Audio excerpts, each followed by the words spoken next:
Blow off stream. Could you tell me a little bit about blow off stream?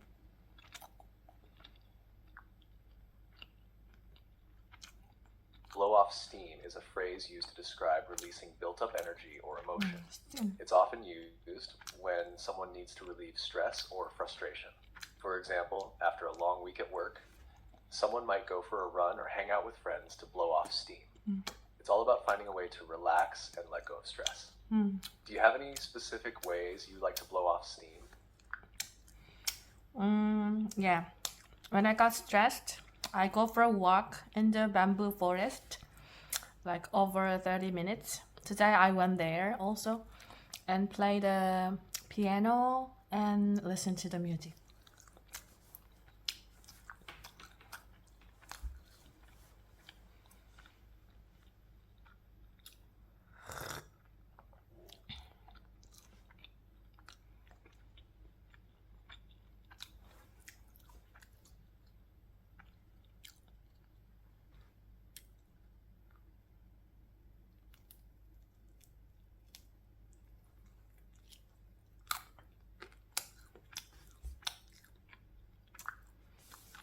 Can we move to the next expression?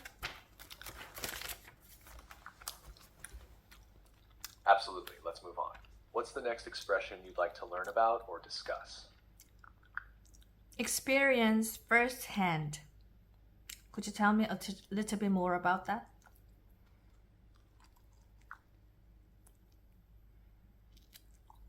Experience firsthand means to directly witness or go through something personally rather than hearing about it from someone else or reading about it. For example, traveling to a country and experiencing its culture firsthand is much more impactful than just reading about it in a book. It's about having a direct personal encounter with something. Have you had any experiences recently that you've experienced firsthand? I think practicing English, studying English, it's nowadays I'm experienced firsthand. I read aloud English every day and I get to know about my English is better than before. So that's it. That's a fantastic example of experiencing something firsthand. By practicing and studying English regularly, you're directly engaging with the language. This hands-on approach allows you to notice your own progress and improvements, something you can't get just from reading or hearing about language learning. Yeah. It's great to hear that your efforts are paying off and you're feeling more confident in your English skills. Keep up the good work. Do you have any specific areas in English you're focusing on now, like vocabulary, grammar, or pronunciation? Mostly just daily life. And I'm so satisfied about that. And could you move on to the next expression?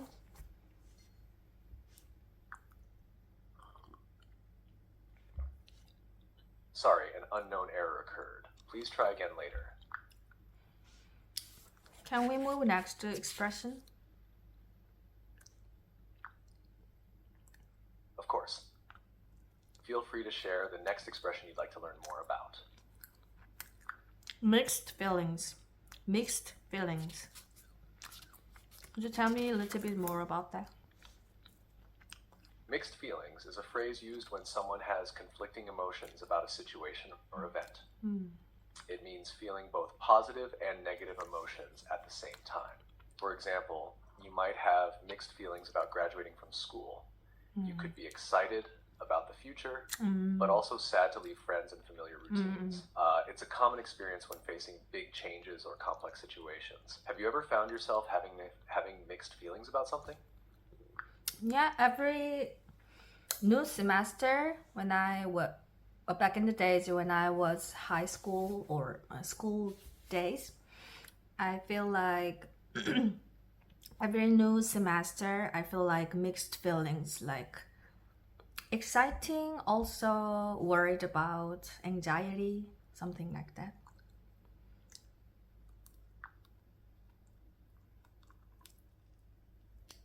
That's a perfect example of having mixed feelings.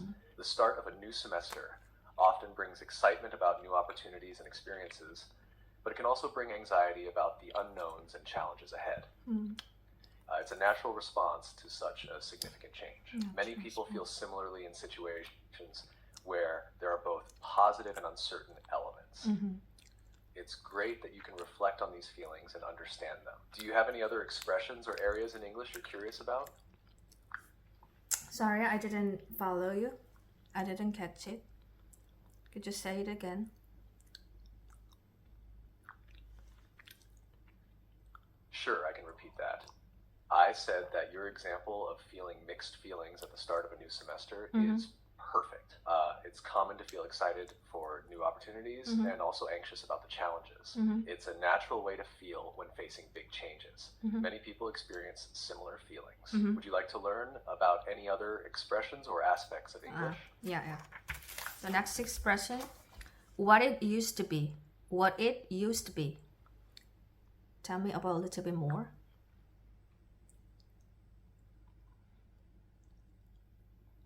What it used to be is a phrase often used to compare the present state of something to its past state.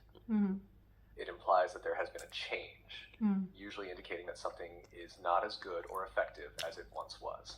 For example, if a restaurant's quality has declined over the years, you might say, this place isn't what it used to be. It can also be used in a positive sense, but it's more commonly used to express a sense of decline or change from a better past. Have you noticed anything recently that isn't what it used to be?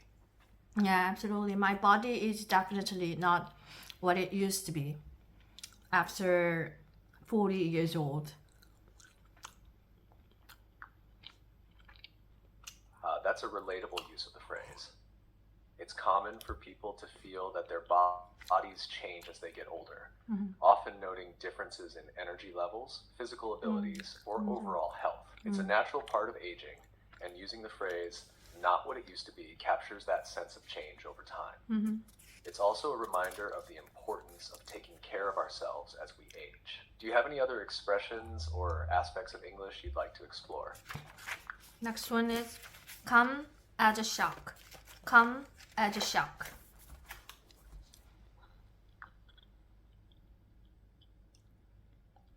Come as a shock is a phrase used to describe a situation or piece of news that is very surprising and often upsetting or unsettling. It's something you didn't expect at all, and it can cause a strong emotional reaction. For example, if you suddenly learn about a close friend moving away without prior notice, you might say, it came as a shock to me.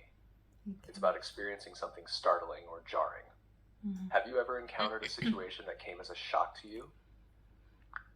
Yeah, the impact of plastic waste came as a shock to me. Nowadays, I'm focused on the environment thing, and plastic waste came as a shock to me. That's a significant realization. The impact of plastic waste on the environment can indeed be shocking, especially as we become more aware of the scale and severity of the issue. It's great to hear that you're focusing on environmental concerns. This awareness often leads to more environmentally conscious choices and actions. If you're interested, we can discuss ways to reduce plastic waste or other environmental topics, or if you have more expressions or topics you'd like to explore, feel free to share them. Next expression is take a huge toll. Take a huge toll. Tell me about a little bit more. Take a huge toll is a phrase used to describe a situation where there is a significant negative impact or cost, often related to health, emotional well-being, or resources. For example, continuous work without breaks can take a huge toll on someone's mental health. Sorry, I'm having issues right now. Please try again later. Can we do it now?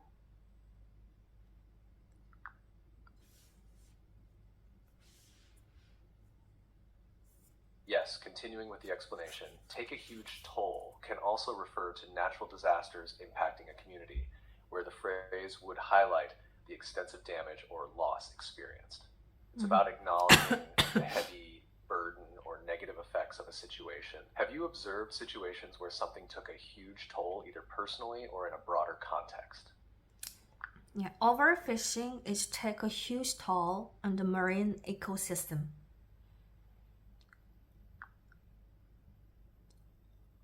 That's an accurate and concerning example. Overfishing indeed takes a huge toll on marine ecosystems, affecting not just the fish populations, but also the overall health of the ocean.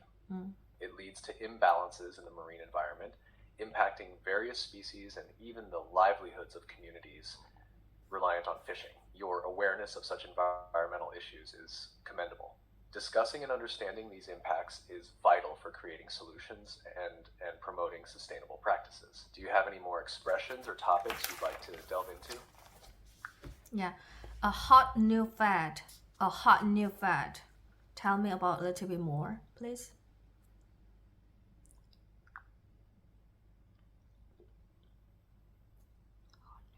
A hot new fad refers to a trend or craze that has recently become very popular, but might not last for a long time.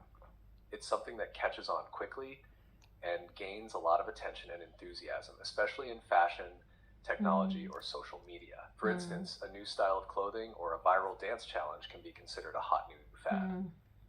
These trends are known for their sudden rise in popularity and sometimes an equally quick fade away. Have you come across any hot new fads recently that caught your attention? Yeah, I think TikTok, as you mentioned, the dance challenge like that, TikTok has become a hot new fad among young people.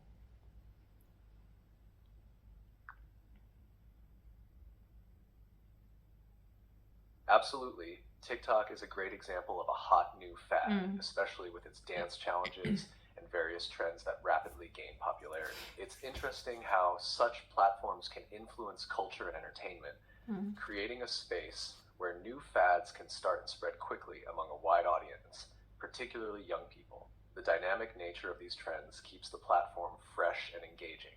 Are there any other expressions or topics in English you're curious about? Camp out. Camp out.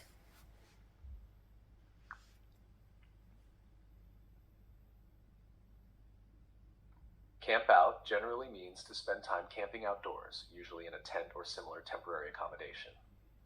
It's often associated with outdoor adventures, nature exploration, and enjoying a simpler way of life away from the hustle of the city. Camping out can also mean staying in one place, often outdoors, for a prolonged period, like when people camp out in front of a store for a big sale or a new product release. Are you interested in camping, or is there a specific aspect of camp out you'd like to know more about?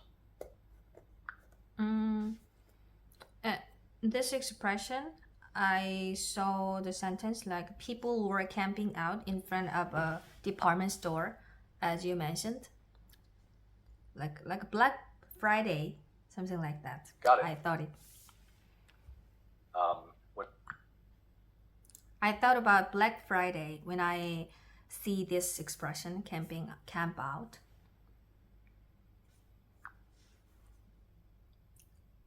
That makes sense.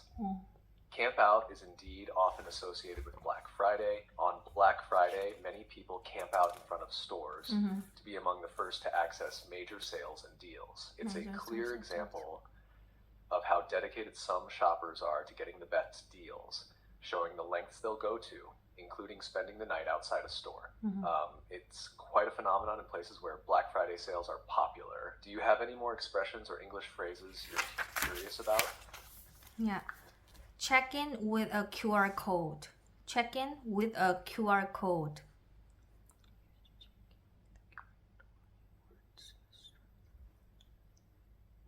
Check-in with a QR code refers to a process where you use a quick response QR code to register your presence at a location or event. This method has become popular for various reasons, including convenience and enhanced safety measures, like in health-related situations. For instance, in a restaurant or at an event, you might be asked to scan a QR code using your smartphone. This action typically leads to a registration page or app where you enter your details, confirming your attendance. It's a quick, contactless way of check-in, often used for tracking attendance or for health and safety purposes, like in contact tracing during the COVID-19 pandemic. Yes. Have you had to check in using a QR code recently, or is there a specific context you're interested in? Yeah, as you mentioned, we used to check in with a QR code when we went to a restaurant after pandemic. Nowadays, we don't need to do that, but during the COVID-19 pandemic, we have to do that, like check in with a QR code.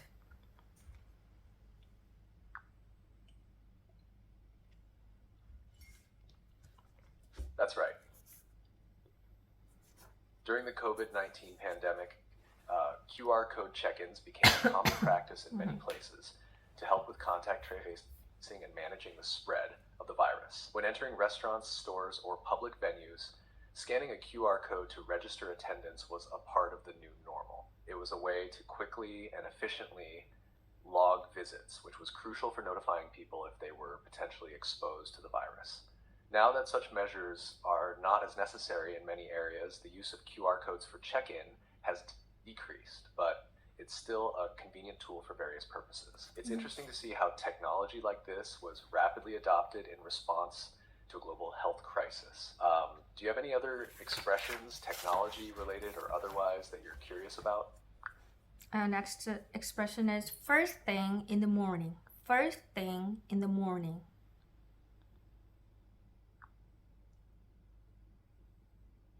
First thing in the morning means doing something very early, right at the start of the day. It implies prioritizing that activity before anything else. For example, if someone says, I'll call you first thing in the morning, it means they plan to call you as soon as their day starts, likely soon after they wake up. This expression is often used to emphasize promptness or to set a priority for a task. Do you have a routine you like to do first thing in the morning? Yeah, I turn into a radio show first thing in the morning. Mostly I listen to the classical music in the morning.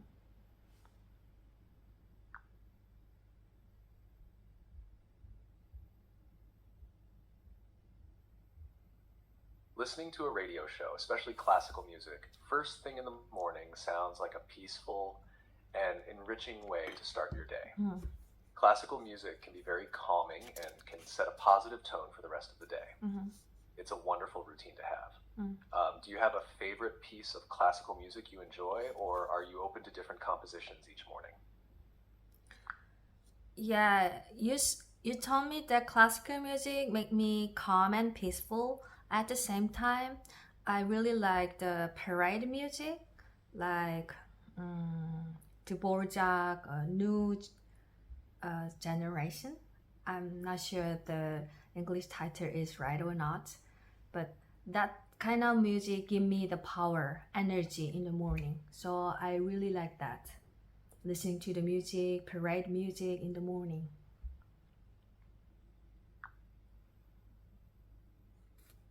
That's wonderful. It sounds like you're referring to Dvorak's New World Symphony. New World Music Symphony. like this can indeed be very energizing and uplifting. Parade music and powerful symphonies have a way of invigorating the spirit, making them great choices for starting the day with energy and motivation. Dvorak's compositions, known for their richness and emotional depth, can be particularly stirring. It's great to hear how diverse your musical tastes are, enjoying both the calming effects of classical music and the energizing impact of more dynamic pieces. Do you have any other favorite composers or musical pieces that you particularly enjoy?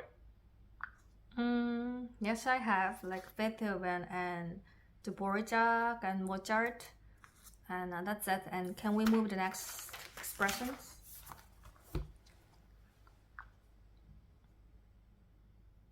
Of course, we can move to the next expression. Those are some great composers you enjoy, by the way. What's the next expression you'd like to explore? The defining trait. Defining. A defining trait refers to a characteristic or feature that is defining. particularly significant and helps to distinguish a person, group, or thing. It's something that stands out and is often considered essential to the identity or nature of that person or thing.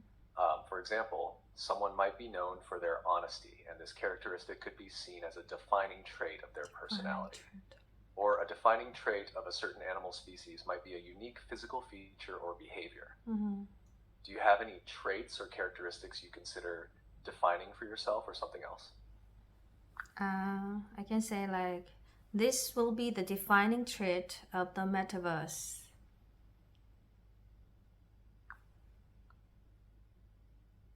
Yes, that's a great way to use the phrase. When you say this will be the defining trait of the metaverse, you're identifying a particular characteristic or feature that you believe will be most significant or characteristic of the metaverse. The metaverse, being a complex and evolving concept, can have various defining traits depending on its development and usage, such as its immersive nature, the integration of virtual and augmented reality, or its potential for social and economic interaction. Identifying a defining trait helps to understand and communicate what makes the metaverse unique or significant. What specific trait do you think will define the metaverse? I have no idea about that. And could you move on the next expression, like take root? Let's talk about take root.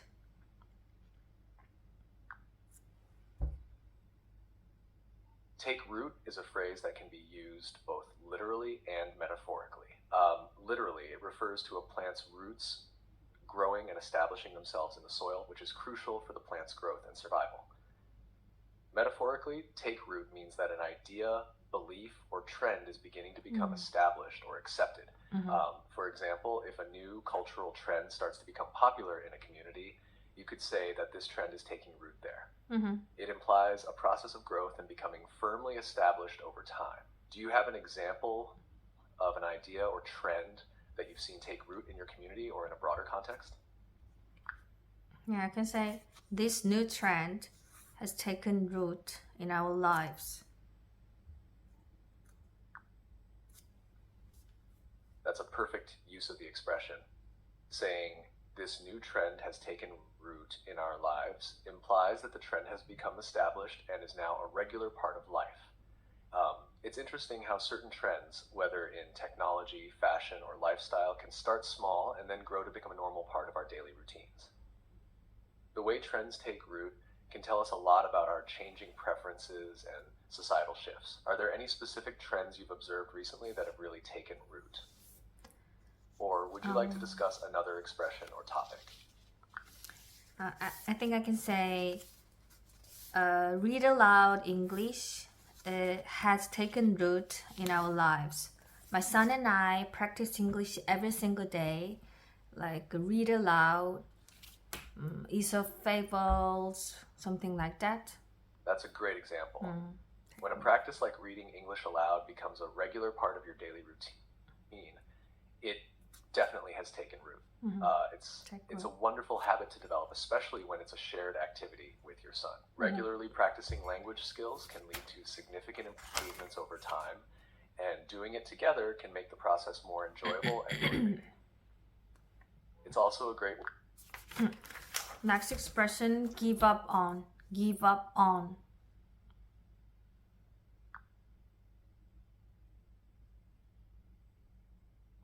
Give up on is a phrase used when someone stops trying to do something or stops believing that a particular situation will improve or succeed. It implies a loss of hope or motivation in relation to a specific goal, task, or person. For example, if you've been trying to learn a new skill but find it too challenging and decide to stop trying, you could say you've given up on learning that skill. So it's important to differentiate between wisely choosing to redirect efforts when something isn't working and prematurely giving up on challenges that are part of the learning process. Have you ever faced a situation where you felt like giving up on something, or is there a particular context in which you're thinking of this expression? There are people who give up on marriage altogether nowadays. A lot of new generations. You have reached the message cap for GPT-4. Please try again later. Okay.